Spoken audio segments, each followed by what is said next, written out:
তোমরা তো সবাই দেখলেই বার্থডে দিন সারাটা দিন কিভাবে কাটলো। তো এইভাবেই করতে করতে সন্ধে হয়ে গেল। তারপরে যে সাজানো হয়েছিল ঘর, এটা মানে অনলাইন থেকে অর্ডার দিয়ে আনা হয়েছিল, বাট এবারে বেলুনগুলো মানে খুব একটা ছিল না, বারবার ফেটে ফেটে যাচ্ছিল। তার জন্য কিছু বাইরে থেকে আনা বেলুনও লাগিয়ে দেওয়া হয়েছিল। আর ঘরের সাথে সাথে ছাদেও একটু সাজানো হয়েছিল। আর তারপরে এই যে ওর সব ফ্রেন্ডরা আসতে শুরু করেছিল এক এক করে। আর আমিও রেডি হয়ে নিয়েছিলাম। আর সবাই মোটামুটি রেডি হচ্ছিলো। এই যে দেখো খালি হুড়োহুড়ি দুষ্টুমি করছিল এত এরা। ওই জন্য ওদেরকে মানে লাস্টে আমার বোন বলেছিল যে একটা খেলা খেলবো তোদের সাথে, সেটা হলো যে সব থেকে বেশি টাইম মুখে আঙুল দিয়ে বসে থাকতে পারবে তাকে আগে কেক দেওয়া হবে, এরকম বলে বাচ্চাদেরকে মুখে আঙুল দিয়ে চুপ করিয়ে রাখা হচ্ছিলো। কারণ তা না হলে সবাই মিলে এত চেঁচামেচি করছিল না, মানে কেকটাও ওখানে রাখা যাচ্ছিল না। কোনো সময় হয়তো ওটার মধ্যেই ধাক্কাধাক্কি হয়ে যাবে আর ওটা পড়ে ঠরে যাবে। এই কারণে বাচ্চাদেরকে ওইভাবে একটু চুপ করিয়ে রাখা হলো। তো তারপরে এই যে তোমরা দেখো কেক কাটিং হচ্ছিল। কেক কাটার আগে তো এরা মানে দৌড়াদৌড়ি লাফালাফি ছাদে গিয়ে সমস্তটাই করেছিল। সেইটা তোমার মানে তখন ভিডিও করা হয়নি, কিন্তু কেক কাটা হয়ে যাওয়ার পর আছে একটা মানে বেশ মজার আনন্দের মুহূর্ত। আমাদের জন্য নয়, বাচ্চাদের জন্য। বাচ্চারা ওই জিনিসটা খুব পছন্দ করে, খুব মজা পায়। আর মানে আমার ছেলে তো ওইটারই জন্য মেন চেয়েছিল আর কি একটা আলাদা জায়গা করে দেওয়া হোক, যাতে ও ওই জিনিসটা করতে পারে ওর ফ্রেন্ডদেরকে নিয়ে। কেক কাটা এইগুলো তো আছেই, বাট ওইটা যেন ওর কাছে স্পেশাল এরকম। এই যে দেখো লোটাস ক্যান্ডেলটা অনেক খুঁজে খুঁজে পাওয়া গেছে। খুব ইচ্ছা ছিল লোটাস ক্যান্ডেল জ্বালানো হোক, তো সে কারণে অনেক খুঁজে খুঁজে এটা পাওয়া গেছে, আনা হয়েছিল। কিন্তু সবাই মিলে ফু দিয়ে এটা নিভিয়ে দিল, বাট নিভে যাওয়ার পরেও কিন্তু এটা টুংটুং করে বেজেই যাচ্ছিলো।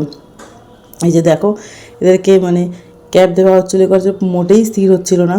তো অনেক বলে কয়ে ওরকমভাবে যে দেখো মুখে আঙুল দিয়ে বসিয়ে রাখা হয়েছিল। তো এই যে এটা কেক কাটার আগের মুহূর্তে এরা এত দুষ্টুমি করছিল।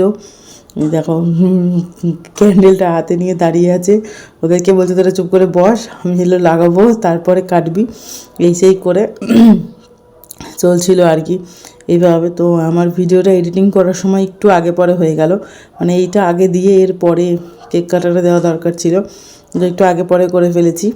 যাই হোক, তোমরা বুঝতেই পারছো যে এই দিন কী মানে একটা সুন্দর পরিস্থিতি হয়েছিল আর কি। দেখে তোরা প্রচণ্ড এক্সাইটেড কখন জ্বালানো হবে, কখন কেকটা কাটা হবে। সেই জন্য তার জন্য যে মানে যেভাবে বলেছিল চুপ করে আঙুল দিয়ে বস, ওভাবেই ওরা বসেও ছিল। বাচ্চা একেই বলে, মানে কি বলবো, বাচ্চাদেরকে চট করে ভোলানোও যায়, বোঝানোও যায়, এটাই হলো ব্যাপার। কিন্তু বাচ্চা ওরা তো দুষ্টুমি করবেই, ওদেরকে তো এইটা করা যাবে না যে চুপ করে বসেই থাকবে, দুষ্টুমি করবে না, সেটা হয় না। যেহেতু ওরা বাচ্চারা এটা করেই থাকে, এটা করবেই। তার জন্য আর কি যাই হোক বাচ্চারা মজা পাবে, আনন্দ পাবে, এটাই ভেবে মেন বার্থডেটা সেলিব্রেট করা হয় বা সব বছর আমরা করি। ছেলেরও ইচ্ছা যে ফ্রেন্ডদের নিয়ে একটু আনন্দ করবো। অ্যাকচুয়ালি এদের লাইফটা না এখন মানে শুধু ওই স্কুল বাড়ি আর পড়াশোনা, এর ভেতরে আর কি হয়ে গেছে। বাইরে কিছু এরা পায় না, সব সময় শুধু পড়াশোনা আর স্কুলের থেকে বাড়ি, এইটার মধ্যেই ব্যস্ত। তার জন্য ওরাও চায় একটু সবাই মিলে একসঙ্গে সময় কাটাতে, আনন্দ করতে। আর আলাদা করে ওদেরকে নিয়ে কোথাও ঘুরতে বেড়াতে যাওয়া বা এগুলো হয় না। সত্যি বলতে পড়াশোনার পাশাপাশি সমস্ত বাচ্চাই আরও অন্যান্য অ্যাক্টিভিটিতে ব্যস্ত, তার জন্য হয়ে ওঠে না। সেই জন্যই আর কি এইভাবে মানে বার্থডেটা সেলিব্রেট করা হয়, যাতে বাচ্চারা সবাই একসাথে হয়, নিজেদের ফ্রেন্ডদেরকে নিয়ে খুব করে আনন্দ মজা করতে পারে, করে কাটাতে পারে। এই যে দেখো কেক কেটে এবার কাকে খাওয়াবে কি করবে বুঝতেই পারছিল না।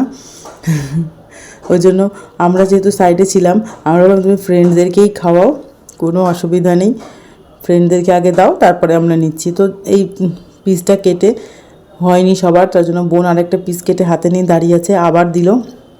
সবটা হয়ে যাওয়ার পর লাস্টে কেকটা আমরা ওখান থেকে তুলে নিয়ে পিস করে সবাইকে কেক, চিপস, লজেন্স এইভাবে দিয়ে সার্ভ করেছিলাম। কারণ ওইটা না সরানো পর্যন্ত মাথার উপরে যে বড় বেলুনটা দেওয়া ছিল না, ওটা ফাটানো যাচ্ছিল না। ওটা ফাটানোর জন্য প্রচণ্ড লাফালাফি করছিল ওরা, কিন্তু আমরা ফাটাতে পারছিলাম না, যেহেতু কেকটা ছিল না, সব কিছু কেকের মধ্যে পড়ে যাবে তার জন্য। তারপরে এই যে দেখো এই সেই মুহূর্ত যেইটার জন্য আর কি মেনলি ওরা ওয়েট করেছিল, যেইটা এই যে এই নাচানাচি হবে, ডান্স হবে, এইগুলোর জন্যই ওয়েট করেছিল। ও বলেছিল আমি ফ্রেন্ডদের নিয়ে করব, তাই জন্য ছাদে ব্যবস্থা করে দিয়েছিলাম। কেমন লাগলো ভিডিওটা জান।